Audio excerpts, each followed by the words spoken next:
And then we have one last one from Tim Riggs here, who says favorite Catwoman and why isn't it Julie Newmar? My favorite Catwoman is Julie Newmar. Yeah, I'm neck and neck with Julie Newmar because she was able to play it funny and straight, and then Lee Merriweather just because she was able to play it rather sexy for the 60s. Yeah, I think Kitt also is really sexy. I was gonna say Eartha Kitt needs a mention too, because those three ladies really nailed it back then, and I think all three of them brought something to the role equally that was kind of added to the role. It was their own flair. They flair. Yeah, like I mean the personality probably from Julie and a little bit of Lee Merriweather or whatever, but then Eartha Kitt, I think, was probably more responsible for a lot of the type stuff that was added to Catwoman later down the road. Like she really pulled down a lot of that. But my favorite would be Michelle Pfeiffer, just the same, because I feel like she did her own whip stunts too. So like really got into the role, yeah. And I always have kind of a special place for Batman Returns. So yeah, and I have a bonus question here since we're on this topic. Favorite Riddler, since we have three to choose between. Tom? Frank Gorshin from the 60s show. Yeah, Tom hasn't answered yet, but I'm also going to say Frank Gorshin. Obviously, there ain't no one else. And for this 60s Batman freaking rules.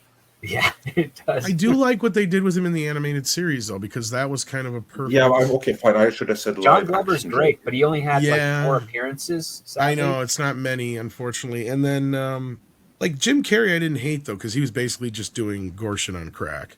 Let's be real. It really was. I mean, I still think that in the alternate universe, where Frank Gorshin played the Joker, that would have been the Joker to end. Yeah, he would have probably been a better Joker than Romero, to be honest with you. Because that's why he's probably on the lower end of my Joker scale. He's good, and a lot of the Jokerisms come from him too, as far as like just certain mannerisms. The laugh in particular, the laugh and the nasally aspect of his voice is what like Mark Hamill is trying to emulate, and even Tim Curry to a point for the animated series. Absolutely. Yeah.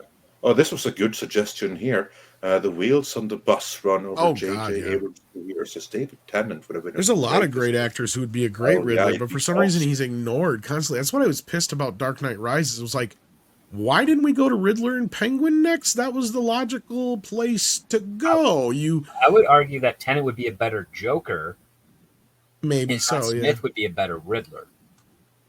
But just the same, that was my whole thing, because like it felt like the next logical place after Dark Knight, when you set up Batman in his position, you've had the Joker as his situation, and you just had the mayor killed. You bring in the Penguin, you do the classic Penguin running for mayor gig.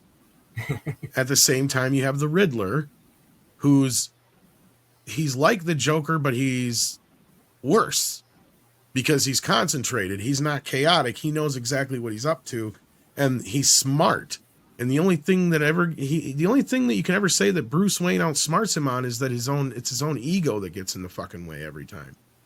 Because any other time, he'd basically be able to outsmart Batman if it wasn't for that factor. Well, with Batman and Riddler, it's a battle of wits. With Batman and Joker, it's a battle of will. Yes. With Batman and Bane, it's a battle of wits, will, and brawn. But so, there's I just thought Bane layers. Was the wrong way to go with that. That whole thing in Dark. I'm not going to get on this Dark Knight Rises thing. So let's wrap this up, kids. I think we've beat it to death. We're going to have a lot. Was it Dark Knight Rises that the mayor died in? I forgot. Okay, sorry about that. And then Tim Riggs wants favorite 60s Batman villain actor, Vincent Price for you. Victor Bruno. Other than the regular ones? Ooh, that's a good one. Victor Bruno, who did King Tut, he was great. And if I you was him in Wild Wild West, he's hysterical too. So. Yeah. Whoever did Tut, that would be my pick there. That was a classic. I'll go to another field then, since we brought up the Penguin. Fucking Burgess Meredith as the Penguin is kind of the quintessential reason. He was the the reason we had the rant and everything else for years was because of him. Brilliant. So now, he's overlooked. For those who are into the 60s Batman, I have a movie recommendation for you. I don't have a Chris recommends, but if you haven't seen it, you have to check out, what's the full title again?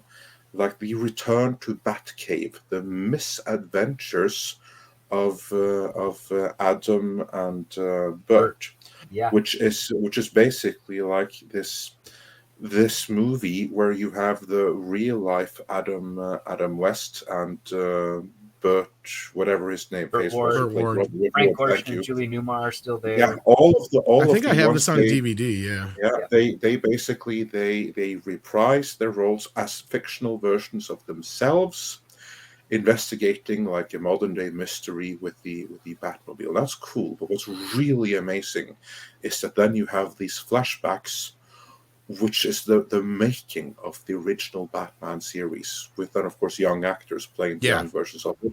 And it's amazing. And I wish that there were more productions like that. I cannot recommend Return to the Batcave enough. If you haven't seen it, check it out. Return to the Batcave. Thank me later. Well, and that's one of the reasons why Script and I loved stuff like The Offer. Like we said, they should make more shows like that. Like, that could be a great show.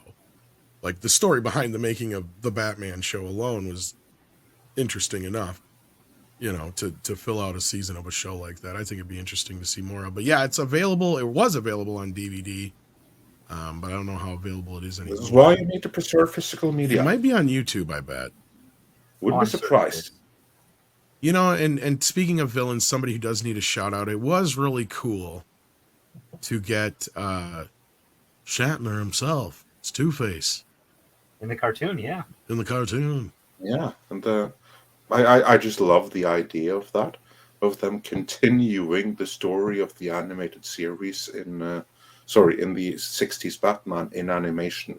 Those were fun, brilliant. Yeah. I'm sad we only got 2. I know, right? I was hoping for another one, and sadly we didn't get one. No, but those are fun. So with that, though, thank you everybody so much. This has been a very excellent show today. I can't believe how many people showed up. Please hit that like if you haven't already. Check out Script Doctor's channel. Check out all the other people that were on the show today. There was a fucking cast of YouTubers today that I couldn't believe we had here. We had Culture Casino. We had WDW Pro. We had Cameron Pasha. We had Chris Gore. We had Call Me Chato. Who else did we have? I know I'm missing somebody at some point. Surely. Cameron Pasha, WDW I did bring Pro. him up. Yep. No, maybe I'm wrong. Maybe. I think you got everyone. And still in my COVID haze, I actually managed to do something right. That's a first. Yeah.